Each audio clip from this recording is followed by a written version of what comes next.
want to congratulate you for making the decision to purchase this course, and I believe that you are going to get the most out of this course. Now, first of all, what is mini importation?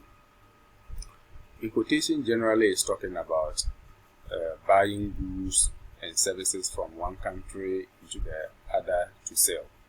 So mini importation here, we are looking at buying goods in smaller quantities. It could be as little as 200 Ghana cedis, 100 Ghana cedis, or 1 million. It all depends on your packet. So that is what importation basically is all about. Now, why should we look at mini importation? If you remember those days before the internet came, those who were doing imports were people who had a lot of money, and they have to travel from one country to the other to buy their goods and come. And when they come, they have to pay, they have to sell them at high prices. Today, with the coming of the internet, a lot have changed. You can sit here without knowing China, US, Malaysia, Dubai, and still import from those countries. So now with this, you see that you can start this business as a full-time job and be successful. Whether you want to sell online, your online shop, or you have an offline shop, you can do that.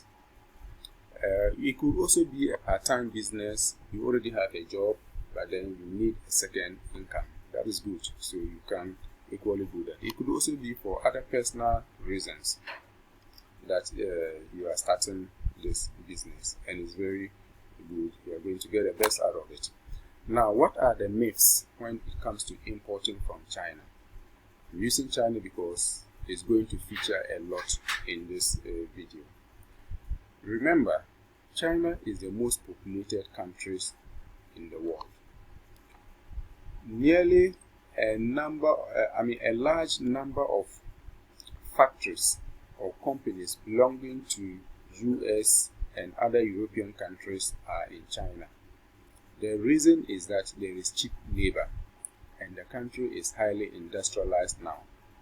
Within a short period, China have moved from third world to first world now.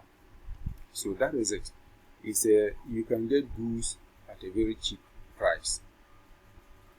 You can imagine, look, your iPhone, your laptop, the phone you are using, the television, and even the fridge are probably all from China. They are all from China.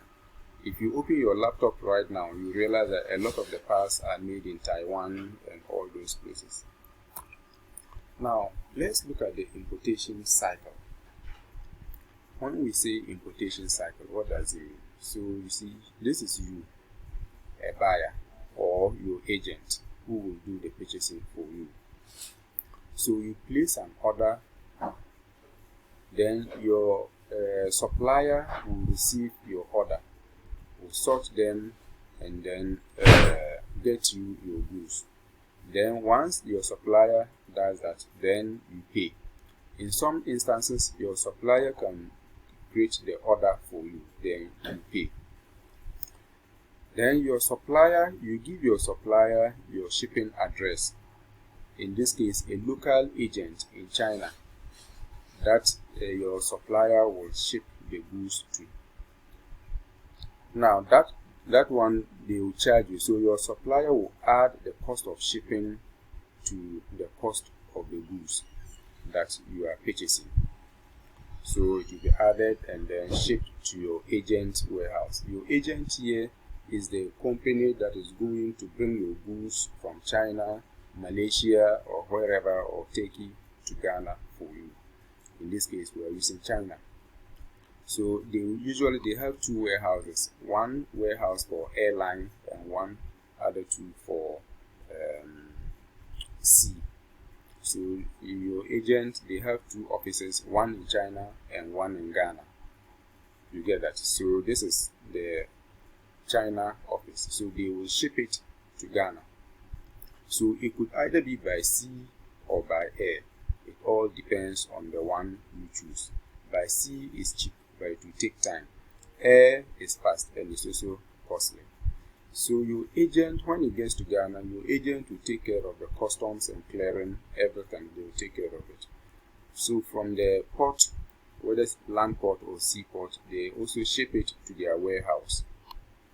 In their warehouse, they sort all the goods, and then they start calling the importers or the mini importers.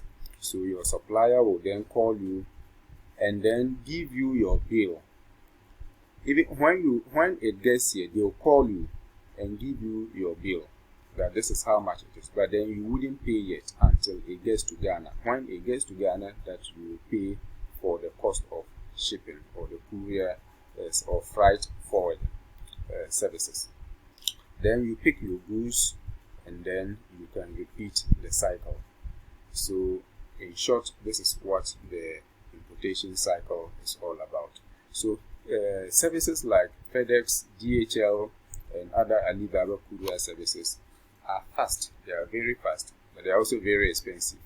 So if your intention is to purchase the goods and sell, then I will advise you stay away from these ones, because you might not be able to make any profit. Probably self, you wouldn't be able to sell because other goods, other competitors are selling at a cheaper price that you cannot sell because of the cost of shipping. Now, what are the things that you need to get started? Of course, we need a payment mechanism. In this case, you are looking at a debit card or a Visa card, credit card. With a debit card, you will need to have money in your bank account. Credit card, you don't necessarily, but you have a spending limit. So it can be either Visa or MasterCard. We also have PayPal, then WeChat. WeChat is a payment mechanism. It's an application, mobile application, just like WhatsApp. It's a Chinese app, and it has a payment mechanism that you can use to pay. But then for me, usually I use this and I pay through the Ali payment system, Alibaba. So we'll go through all that. You also need a laptop, smartphone, email address, as well as internet connectivity, plus a traceable address, phone number, and all that. So these are the things that you need to get started. Thank you very much, ladies and gentlemen.